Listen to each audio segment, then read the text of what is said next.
Bonjour tout le monde. Bonjour, bonjour. Bonjour tout le Salut monde. Fred, Salut ça va bien? Corentin. Ouais, très bien. Et toi? Ouais, ça va super. Ravi de vous retrouver sur ce nouveau live, sur ce nouveau webi, à propos d'outils Amazon qui vont, vous aider à piloter votre business, et qu'on trouve de notre côté hyper utile, voire indispensable, je pense, pour la plupart. Dites-nous si, vous nous entendez bien, si la réception est bonne, si tout est bon pour vous. Voilà, envoyez-nous nos rassurez-nous sur le fait que ça tourne bien de votre côté. On va passer, 20-30 minutes, je pense, maximum ensemble, autour de de sujets d'outils Amazon. S'il y a des sujets hors Amazon, des outils hors Amazon qui vous intéressent, écoutez, n'hésitez pas à nous contacter, hein. Juste après, on pourra aller voir nous, nos différents experts plateformes, pour échanger sur tout ça. Est-ce que tout est bon de ton côté, Fred? Ouais, tout est bon. Je suis ravi d'être là aussi. On voit que ça se connecte petit à petit, donc c'est top. Donc ouais, comme disait Corentin, on a 20-25 minutes ensemble, voire un peu plus. Mais l'idée, c'est de vous apporter notre vision et notre expertise sur quelques outils qu'on utilise dans la multitude d'outils qu'on peut trouver dans l'univers Amazon, hein, bien sûr. Mais les indispensables, quelques outils qui peuvent vraiment vous faciliter la vie au quotidien. Donc Mmh. ça va être intéressant et surtout on est friand de vos feedbacks, de savoir si vous les utilisez aussi, si, ça vous intéresse, si vous voulez aller un peu plus loin, parce qu'on va quand même malgré tout rester en surface de ces différents outils, on va en voir 4. Donc grand plaisir pour échanger et surtout n'hésitez pas, c'est intéressant. Effectivement, très bon point. On avait dit 3, il y en a 4. Déjà ça Ouais, fait plaisir. Et effectivement, le live est comment dire? Interactif, donc n'hésitez pas à poser vos questions au fil des outils. Il y a pas de souci et comme ça moi je les fais remonter à Fred au fil de l'eau où on prendra le temps d'y répondre en fin de live.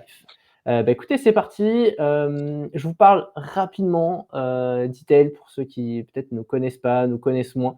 Comme ça vous savez, vous en savez un peu plus. Hem, e-tail, c'est une agence européenne, conseil marketplace, donc Amazon, mais pas que. Et on est présent sur plusieurs pays. Le but, en fait, ça va être vraiment d'accompagner, les marques, les revendeurs sur, les marketplaces, sur différents sujets parce que ça peut être compliqué, ça peut être chronophage, ça peut être très dur d'avoir toutes ces connaissances en interne, notamment la partie Amazon où il y a énormément de choses à connaître pour bien performer. Donc ça peut être des sujets d'internationalisation, des accompagnements sur, les négos annuels, les contrats. On sait qu'il y a beaucoup de sujets là-dessus sur le fulfillment, par exemple. On accompagne sur la gestion et du conseil sur les litiges, les pénalités. Le but là, c'est de recouvrir de la marge, d'éviter de laisser ces précieux points de marge filer. Et on accompagne aussi et beaucoup sur la partie, fiche produit, ce qu'on pourrait appeler le SEO, hein, des marketplaces, mais aussi la partie créative, que ce soit les visuels. Et enfin, on a une énorme partie sur l'Ads, l'advertising, que ce soit sur les marketplaces, mais aussi en dehors. Amazon est de plus en plus, comment dire? Un fournisseur d'audience, parce qu'il y a des audiences spécifiques, grâce à toute la data qu'on range Amazon et ça vous permet de communiquer sur votre marque et d'accéder à de la data qui est assez unique. Et pour ma part, je suis un ex-mano mano, je suis chez Intel depuis presque 1 an sur la partie, croissance digitale, et je vais essayer de challenger, essayer de bien comprendre, ce que va nous dire, Fred qui lui est un grand spécialiste Amazon, mais, je te laisse te présenter. un grand spécialiste, je sais pas, mais en tout cas effectivement ça fait, quelques années que j'évolue dans cet écosystème-là. Moi j'ai commencé en 2014 à peu près chez Amazon, donc j'ai bossé, 3 ans là-bas, sur la marketplace. Donc mon job à l'époque, c'était d'aider des sellers à s'onboarder sur la plateforme, et à, développer sur les premiers mois avec, quel levier activer, quel outil utiliser, et cetera. Donc j'ai fait ça 3 ans sur différentes typologies de clients, des gros, des petits, enfin c'était assez intéressant. Et à l'époque, pour la petite histoire, Amazon n'était pas du tout ce que c'était aujourd'hui. Il y avait très peu d'outils existants sur la partie advertising, et on était très loin de tout ce qui se fait aujourd'hui. Euh, Toujours est-il qu'à l'époque, Amazon nous encourageait aussi à créer nos propres business. Donc moi, j'avais créé un business perso Amazon à l'époque. Donc je sourçais différents produits, principalement sur des bijoux que je distribuais en Europe à travers Amazon. Déjà à l'époque, je commençais à utiliser différents outils, dont certains qu'on va vous présenter aujourd'hui. Donc il y en a une multitude et ça a beaucoup évolué depuis. Mais voilà, j'ai cette casquette principalement Amazon, mais comme le disait Corentin, en fait aujourd'hui on a une agence qui adresse un peu plus de sujets, hein. On a intégré l'agence Diatly dans nos effectifs. Du coup aujourd'hui on passe d'une casquette Amazon principalement à une expertise qu'on peut déployer sur plein d'autres marketplaces, des Mano Mano, des Leroy Merlin, des Bolt.com, des La Redoute, il y en a plein. Et du coup notre position aujourd'hui elle est assez claire, c'est être capable d'orienter une marque vers là où les marketplaces les plus pertinentes et bien sûr l'accompagner dans ce développement-là. Voilà. Donc moi, j'ai ensuite rejoint les équipes d'Itel il y a 3 ans à peu près, 3 ans et demi. Et donc mon job, très simplement, c'est de parler à différentes marques et de voir qu'est-ce qui peut être le plus pertinent pour eux en termes de business, en termes de profitabilité, en termes de vision aussi. On donne pas mal de data et de perspectives. Donc voilà, ravi d'être là. Et puis je te laisse faire l'intro de la slide suivante. Ouais, ça marche. Ouais, bah écoutez, c'est parti.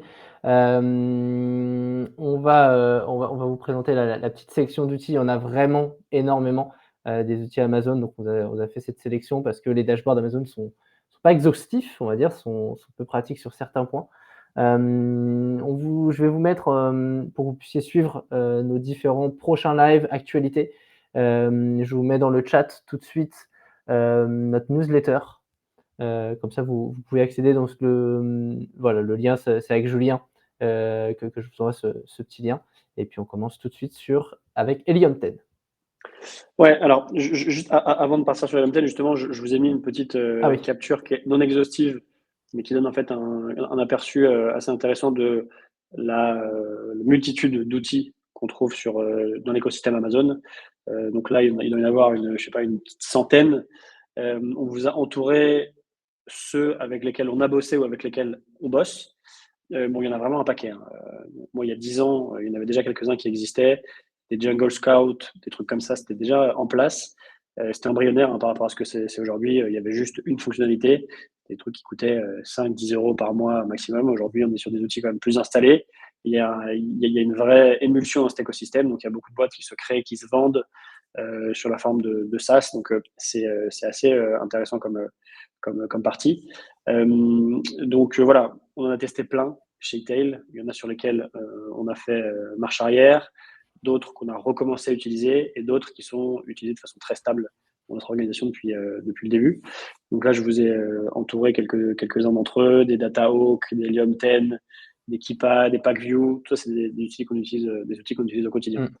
Donc voilà, en tant qu'agence, on a aussi cette responsabilité-là, c'est-à-dire d'être au fait de ce qui se fait sur le marché en termes d'outils. Donc on en teste plein. On est toujours en test continu dans l'équipe. Il y a une cellule qui s'occupe de ça pour voir ce que propose tel ou tel outil et est-ce que ça peut apporter de la valeur à nos clients sur le long terme. Donc voilà, on a une base d'outils qui se renouvelle et c'est aussi ça que l'agence doit faire. Donc ouais, effectivement, le premier outil sur lequel on a décidé de se pencher, c'est Helium 10. Alors, historiquement, Helium 10, je crois qu'Helium 10 est arrivé après Jungle Scout dans l'écosystème Amazon, mais aujourd'hui, ils font sensiblement la même chose. Alors, Helium 10, aujourd'hui, c'est quoi? Donc, tout d'abord, c'est une Chrome extension. Donc, c'est quelque chose qu'on vient télécharger de façon hyper simple en tapant Helium 10 sur Google. En 2 clics, vous pouvez le télécharger. Ça vient se greffer dans votre environnement Google Chrome. Et ensuite, quand vous arrivez sur Amazon et que vous tapez un mot-clé, donc là, c'est ce que j'ai fait sur ce screenshot, j'ai tapé cadenas vélo. Et hop, si tu cliques, Corentin, sur la slide suivante, hop, il y a cette petite extension qui s'affiche. Et donc ça, c'est Helium 10. Et donc Helium 10 va proposer différents sous-outils.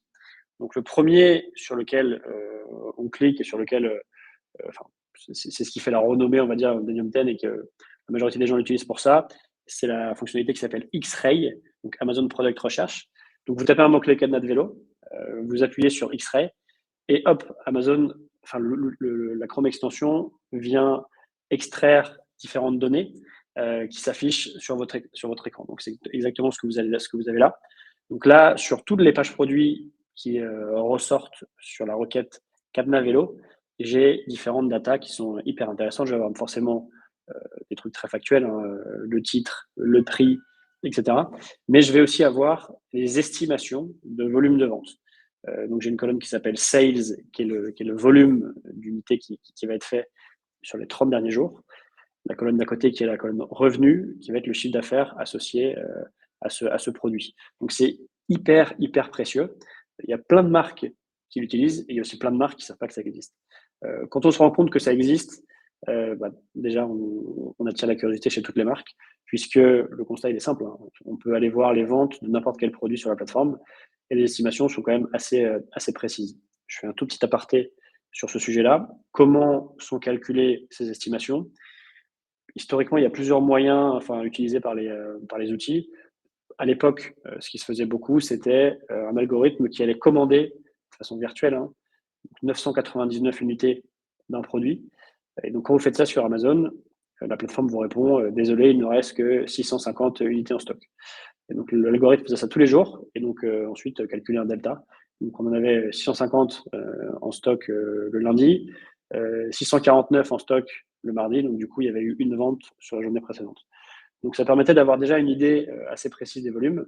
Bien sûr, ça intégrait les réapprovisionnements que faisaient les différentes marques, qui étaient traqués aussi par l'outil. Donc, cette data-là, on la croise avec ce qu'on appelle un sales rank, donc le classement du produit, le ranking. Et donc, l'outil consolide tout ça et donne des volumes assez précis. Nous, pour la petite histoire, on l'a testé avec plein de nos vendeurs, donc en ayant à la fois la data précise qui sort des back-office Amazon de nos vendeurs et cette data Helium 10, et c'est globalement vraiment bien. On a un delta qui peut aller jusqu'à 10-15% de marge d'erreur, mais ça reste assez marginal et surtout, on est très souvent dans le 1000 à quelques unités ou quelques centaines d'euros près. Donc, c'est hyper intéressant. Si tu cliques encore une fois, Corentin, j'ai juste zoomé en fait sur la même chose, hein. Donc là, c'est les quelques premières lignes qui apparaissent. Donc il y a plusieurs infos hyper importantes. La première, si tu recliques, qui va s'afficher, c'est cette petite courbe que vous avez à gauche qui donne accès en fait à la saisonnalité du produit sur 30 jours, 90 jours ou en l'occurrence ici, un an. Donc vous avez accès à cette saisonnalité sur cadenas vélo sur un an, donc c'est hyper intéressant pour les marques. Ça leur permet d'avoir par mots-clés, par catégorie, par sous-catégorie, une idée assez claire de quels sont les temps forts ou les temps faibles pour un produit ou une catégorie donnée. Ça vous permet aussi d'aller espionner un petit peu vos concurrents.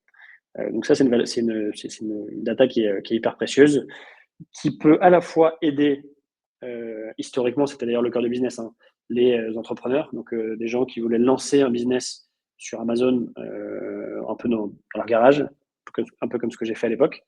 Donc c'était sourcer le bon produit, voir sur quelle catégorie j'avais de la demande, mais peu d'offres, pour pouvoir du coup créer son offre et venir se greffer et être quasiment sûr d'arriver sur un marché où j'allais faire des ventes. Donc ça avait énormément de valeur à l'époque. Aujourd'hui, bien sûr, ça s'est professionnalisé et les niches complètement vierges n'existent plus, hein. Tout le monde est quand même au taquet pour lancer son produit. Mais ça a beaucoup de valeur pour ces gens-là. Ça a beaucoup de valeur aussi pour des marques plus grosses qui ont besoin d'insights sur qu'est-ce que fait mon concurrent, quand est-ce qu'il vend, et si demain je veux me lancer, voilà ce que je peux espérer faire comme vente, et voilà ce que je dois faire pour estimer un stock, par exemple. Donc, hyper important. Si tu avances, Corentin, ensuite j'ai entouré quelques valeurs qui sont hyper intéressantes sur cet outil X-Ray.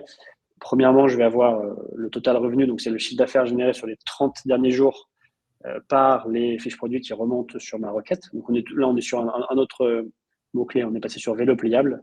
Donc j'ai tapé sur Amazon.fr, donc périmètre France, vélo pliable, et on se rend compte que sur les 30 derniers jours, grosso modo mi-janvier, mi-février, ce mot-clé-là génère à peu près 461 000 euros sur la plateforme sur 30 jours. Donc, divisé bien sûr en différents produits. Donc là, ce que vous avez sur les différentes lignes en dessous, c'est qu'on a 4 marques qui sortent, enfin 3 en l'occurrence, Ultrasport, Magic Life et c'est Cesotech ou Secotech, je ne sais pas comment on le prononce. Mais voilà, on voit qu'il y a notamment Ultrasport qui fait 168 000 € à peu près de chiffre d'affaires sur les 30 derniers jours, donc qui domine la catégorie. Et c'est de la valeur c'est une data qui est hyper intéressante. On a d'autres choses, un type le prix moyen, quelques infos sur le top 10 de la catégorie, ce que vous avez en haut à droite. Donc là, on voit que sur les 10 premiers produits, j'en ai 6 qui font plus de 5 000 € sur le mois. Donc ça, c'est une valeur qui est ultra intéressante. Ça permet à des gens qui veulent lancer des produits de faire le même boulot sur plein de catégories et de se dire, sur cette catégorie, sur 10 produits, j'en ai que 3 qui font plus de 5 000 €, donc j'ai de la place, en fait, j'ai moins de concurrence, par exemple. Et en dessous, vous avez la même chose avec les under 75 reviews. Donc ça veut dire que sur les 10 premiers, il y en a seulement un qui a moins de 75 commentaires. Ce qui veut dire que si je veux pénétrer cette niche-là, je vais devoir très rapidement mettre en place des actions pour acquérir des commentaires, puisque sinon je vais tout simplement pas exister, puisque mes 10 premiers concurrents ont plus de 75 reviews. Voilà, on peut aller beaucoup plus loin avec Helium 10. Vous avez la possibilité de faire des filtres, vous avez la possibilité de faire des exports, vous avez la possibilité aussi d'avoir une estimation précise des différents fees qu'Amazon vous prend sur la plateforme. Donc ça, c'était l'outil Helium 10 X-Ray. On en a un deuxième qui s'appelle X-Ray aussi, mais qui est plutôt orienté keywords. Donc le premier, c'était orienté sales et volume de vente, et celui-ci, c'est orienté keywords. Donc, c'est quoi la fonctionnalité? Elle est assez simple. C'est pour un mot-clé ou des mots-clés donnés, donc en l'occurrence vélo pliable, l'outil de façon automatique va me donner plein de synonymes qui ont un volume intéressant sur Amazon. Donc là, je tape vélo pliable et l'outil me suggère donc vélo d'appartement, vélo électrique, vélo elliptique, vélo d'appartement pliable, donc plein de choses comme ça. Donc ça a pas mal de valeur pour les marques qui s'occupent à une tâche assez chronophage qui est la création de contenu. Donc, comme disait Corentin, le SEO, donc créer les bons titres, les bonnes bullet points, intégrer aussi des back-end keywords. On peut vite être à court d'inspiration quand on a un catalogue qui est grand. Donc cet outil nous permet d'être beaucoup plus, d'être accompagné en fait sur ce job-là. Donc c'est aussi hyper intéressant. Donc voilà, en gros, Helium 10, on s'est concentré là aujourd'hui en 10 minutes sur ces deux fonctionnalités-là, mais il y en a 10 autres qui sont toutes aussi intéressantes, qui sont arrivées un peu plus tard dans la vie de l'outil, mais qui ont beaucoup de valeur. Et c'est un outil qui, si on se prend en jeu, peut être vraiment, vraiment, vraiment excitant. Moi, je me rappelle quand j'ai commencé à me baser sur ces outils-là, je ne m'arrêtais plus et je passais des soirées entières à aller checker les produits, des catégories, des niches. Et c'est assez passionnant parce qu'on a vraiment de la data hyper actionnable pour lancer des business ou pour pérenniser une gamme de produits dans une marque dans une boîte un peu plus grosse, quoi. Carrément. Voilà pour ce qu'on pouvait dire de façon assez rapide sur Helium 10. Et je crois que le prochain outil, si on avance un petit peu. Ouais, là-dessus, moi, je voulais quand même faire un petit résumé sur Helium 10 qui est très sophistiqué. Donc, c'est un super outil pour tout ce qui est comparatif, benchmark. Même en data de concurrence, je trouve ça hyper poussé. Ce qu'on peut réussir à obtenir, même au niveau des saisonnalités, des prévisions de stock. On sait que c'est un sujet pour beaucoup de marques ou de sellers, de voir un peu la saisonnalité, de la prévoir surtout. Et effectivement, très précieux sur le côté écriture, je trouve qu'il est assez négligé sur la partie française et qui est très travaillé par exemple sur une partie américaine où on met à jour de manière très récurrente les fiches produits. Et il y a le petit point effectivement sourcing, nouveaux produits qui est très, très croustillant, je trouve. Ouais, c'est un outil qui est intéressant pour les sellers et les vendors. Globalement, n'importe qui utilise, qui fait du business avec Amazon, quoi. Donc voilà. On a l'outil d'après qui est très vendor et qui, je crois, est l'assistant un peu idéal des vendors. Seller, pardon, ouais, c'est un outil 100% seller. Il faut savoir que globalement, il y a beaucoup plus d'outils côté seller que côté vendor. Les API sont plus faciles d'accès, je pense, côté seller. Donc, il y a beaucoup plus l'écosystème est beaucoup plus dynamique, même si c'est un vrai besoin aujourd'hui pour les vendors d'avoir plus d'outils. Donc, il y a quelques outils qui naissent et qui sont ultra efficaces. Mais en nombre, la balance penche clairement du côté seller. Donc, cet outil-là, il s'appelle Shopkeeper. Donc, c'est vraiment un must-have dans l'univers seller. C'est un outil qui est utilisé par tout ou presque les gros sellers, donc les gros sellers FBA notamment, donc des gens qui font du business avec Amazon depuis quelque temps, qui font des volumes de chiffre d'affaires intéressants et qui utilisent ça tout simplement pour pallier un manque évident côté Amazon, c'est que les back-office sont assez mal foutus et c'est très dur d'aller chercher l'information. Ça, c'est un constat assez récurrent chez Amazon, hein. Ils investissent très peu de temps pour proposer une expérience marque qui va être bonne. Ils investissent à fond, on le sait tous, sur l'expérience client finale, mais l'expérience marque est en général délaissée et les back-office bougent très peu. Et dès qu'il y a des nouveautés, c'est en général pas très user-friendly et pas très agréable de se balader. Donc, Shopkeeper vient se connecter en API sur votre compte seller central. Et en l'occurrence, on a décidé de parler de 3 fonctionnalités de cet outil qui sont premièrement le profit tracking, donc traquer le profit de vos produits et de notre boutique. Deuxièmement, la partie inventory forecast, donc comment optimiser les flux logistiques vers Amazon. Et enfin, une partie dashboarding. Donc, on va passer rapidement sur les 3. C'est très imagé ce qu'on vous a proposé. L'idée, c'est de passer en surface dessus. Vous allez voir, ça donne une idée intéressante de l'outil. Sur la première fonctionnalité, profit tracking, ça vous permet en un coup d'œil de voir produit par produit quelles sont les performances du produit, bien évidemment, donc quel est le chiffre d'affaires, mais surtout quel est le profit que je vais faire. Et ce qui est hyper intéressant ici, c'est que vous allez pouvoir, par produit, aller paramétrer un ensemble de variables pour connaître la profitabilité précise du produit. Donc, par ligne produit, vous allez pouvoir renseigner forcément vos différents frais Amazon, donc commission, frais et billets. Vous allez pouvoir renseigner vos frais de stockage, vous allez pouvoir renseigner vos coûts de revient du produit, combien ça vous coûte en achat à l'usine. Est-ce que pour ce stock en particulier, vous avez mandaté un inspecteur sur place pour qu'il vienne contrôler la qualité, oui ou non? Tac, ça vous pouvez l'intégrer directement sur la ligne produit. Donc, ça vous permet d'avoir une idée très précise de la profitabilité. Et ça, c'est quelque chose qu'on n'a pas du tout dans le back-office seller central, ou en tout cas qui est très compliqué à aller chercher. Donc là, en 2 clics et en un coup d'œil, vous avez cette visibilité. Les back-office de l'outil sont propres, ils sont beaux, ils sont agréables à regarder et à utiliser. Donc c'est un vrai game changer. Il y a beaucoup de boîtes seller centrales qui pilotent leur business intégralement avec ça. Donc la deuxième fonctionnalité, c'est la partie forecast. Donc ça vous permet en fait encore une fois au produit de venir paramétrer différentes variables. Combien de temps je mets à sourcer ce produit, combien de stock j'ai sur ce produit-là, combien de temps il me reste par rapport aux rotations. Et donc l'outil, de façon assez automatisée, va vous envoyer des notifications en disant attention, sur ce produit-là, dans 15 jours, on va être out of stock. Donc il faut lancer une production, il faut lancer un shipment, il faut se préparer à recevoir le produit. Et il va falloir reshipper sur un entrepôt Amazon, FBA par exemple, X unités du produit. Donc ça facilite considérablement l'expérience du seller qui historiquement pilotait tout ça via des fichiers Excel un peu bancals. Donc là, on a un outil tout main qui vient se plugger et qui fluidifie tous ces échanges-là. Ensuite, la partie dashboarding. Pour tous ceux qui ont déjà mis un nez dans Amazon, vendor ou seller, ils savent que c'est pas leur fort. Donc les dashboardings sont assez horribles, les dashboards. Donc là, encore une fois, hein, ça se plug en API et je vais avoir un dashboard assez beau qui va sortir avec un tas d'indications sur mon chiffre d'affaires, ma marge, mon niveau de stock, quel niveau d'advertising j'ai investi, produit par produit, est-ce que je suis rentable ou pas. Et donc ça permet de piloter de façon efficace la boîte et de prendre les bonnes décisions tout simplement. Voilà, donc Shopkeeper, c'est un must-have. Beaucoup de sellers l'utilisent. Et nous, on l'utilise aussi beaucoup à l'agence sur un certain nombre de sellers, auxquels on donne accès ou pas. Ça dépend, c'est vraiment custom, quoi. Nice.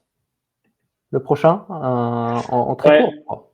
Un prochain outil très court, commentaire. C'est un outil que j'adore, qui a été développé par un formateur YouTube assez connu dans l'écosystème Amazon, qui a lancé ça il y a quelques années, je crois. Il n'y a pas eu beaucoup de communication dessus, mais moi je l'utilise tout le temps. En fait, c'est un outil, encore une fois, c'est une Chrome extension. Donc je le télécharge en 2 clics, qui vient se plugger sur mes pages produits. Et dès que j'ouvre une page produit Amazon, donc en l'occurrence là je vais ouvrir cette page d'une montre Garmin, ça va venir en fait aspirer tous les commentaires produits que j'ai sur la page produit et me dire d'où ils viennent, de quel pays ils viennent. Donc là, par exemple, sur cette montre, je vois que 15% des commentaires produits viennent du UK, 24% d'Allemagne, 9% de France, etc. En fait, ça permet en un coup d'œil d'avoir une idée précise des différentes zones où le produit est plébiscité. Donc ça, c'est ultra intéressant. Moi, quand je suis entrepreneur Amazon et que j'ai ma boutique, je vais savoir en un coup d'œil qui achète le plus mes produits, tout simplement parce que on se dit, OK, les clients Amazon laissent des commentaires à peu près sur un ratio de 1 à 3%. Et ça, c'est pareil partout au niveau européen. Donc, les commentaires, en fait, reflètent bien le niveau d'activité par pays. Donc, en tant qu'entrepreneur, je sais où est diffusé mon produit. En tant que marque, je vais aussi pouvoir aller voir ce que font mes concurrents, où ils se développent le plus. Et sur un produit en particulier, on va avoir des belles surprises. On va se dire que ce produit-là, bizarrement, il tourne vachement en Italie, alors que moi, je ne suis pas du tout. Hop, mes équipes se mettent à creuser un petit peu le point et éventuellement à développer un nouveau produit ou à adapter un produit vers ce pays où visiblement il y a un marché et où moi je ne suis pas présent. Donc c'est hyper intéressant. Et aujourd'hui, quand on me l'enlève, du coup il me manque un truc quoi, sur Amazon. Donc c'est un outil qui est top, qui est gratuit et auquel on s'habitue très vite. Top, très, très clair et Donc voilà, le commentaire, c'est un truc tout simple, mais c'est hyper efficace et j'aime beaucoup. Et l'outil suivant, donc lui qui est ouais, un outil hyper connu aussi dans l'écosystème Amazon qui s'appelle Keepa, qui est même Keepa. demandé chez les particuliers, je crois.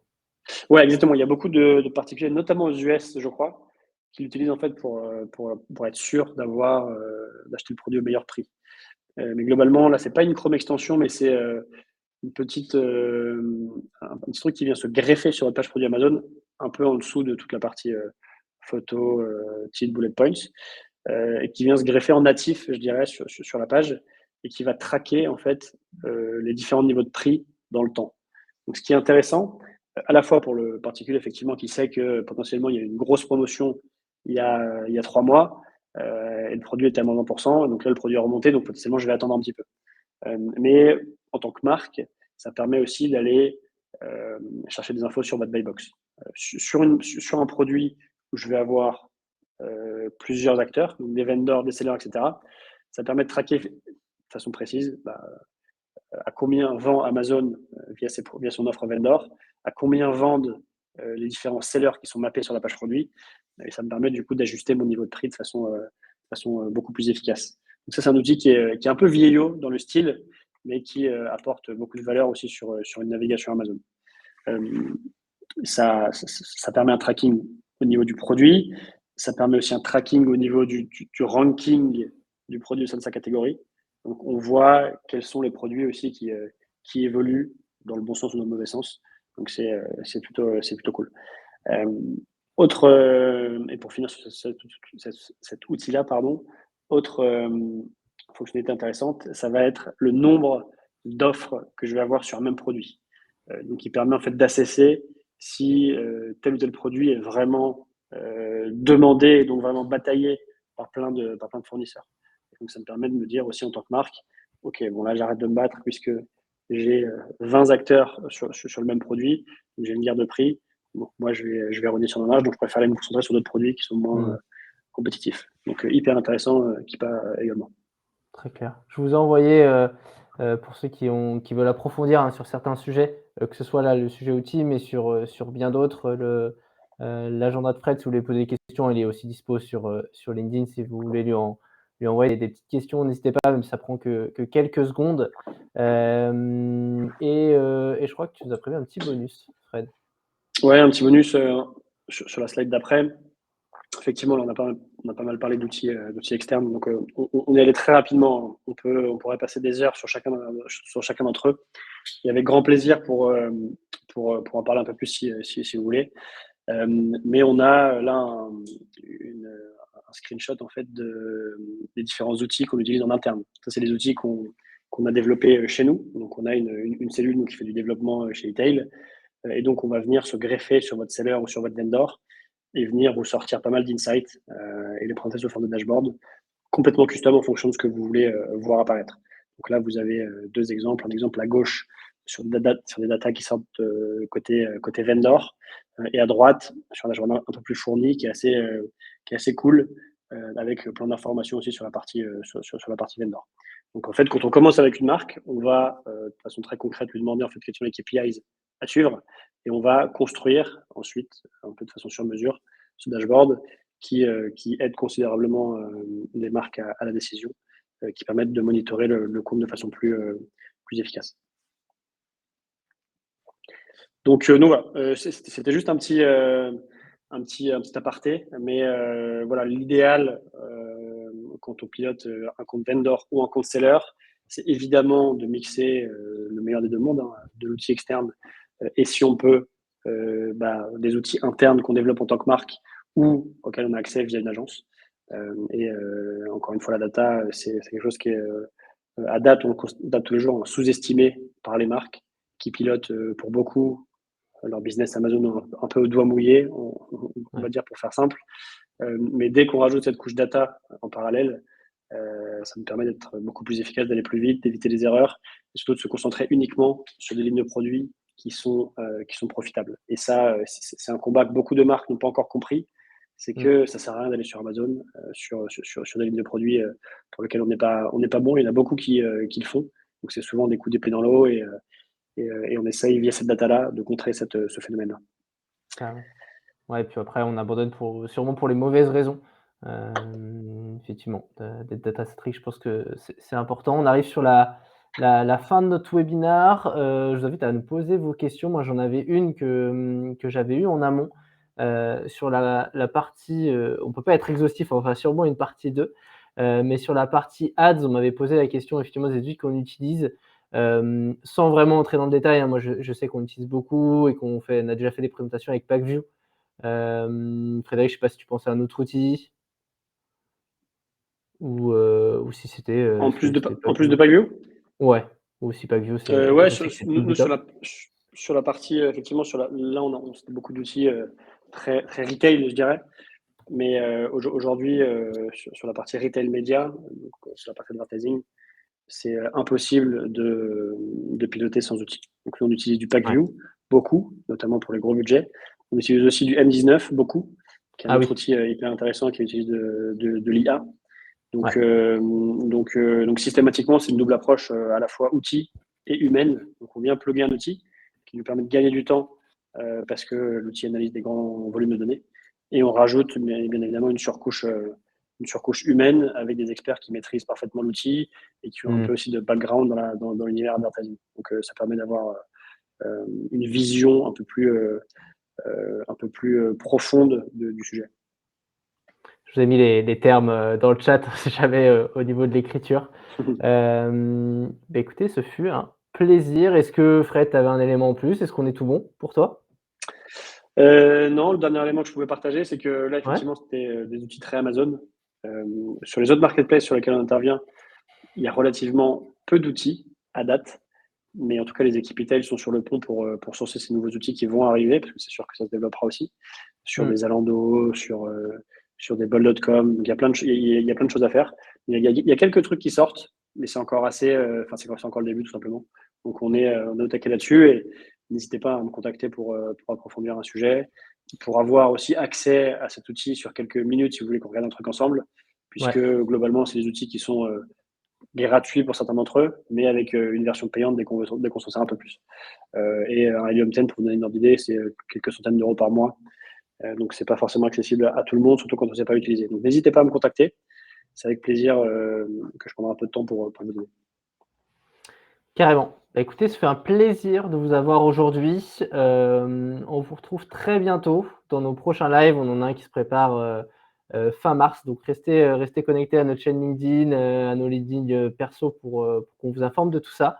Et on vous retrouve très bientôt, j'espère, en chat pour discuter de tout ça.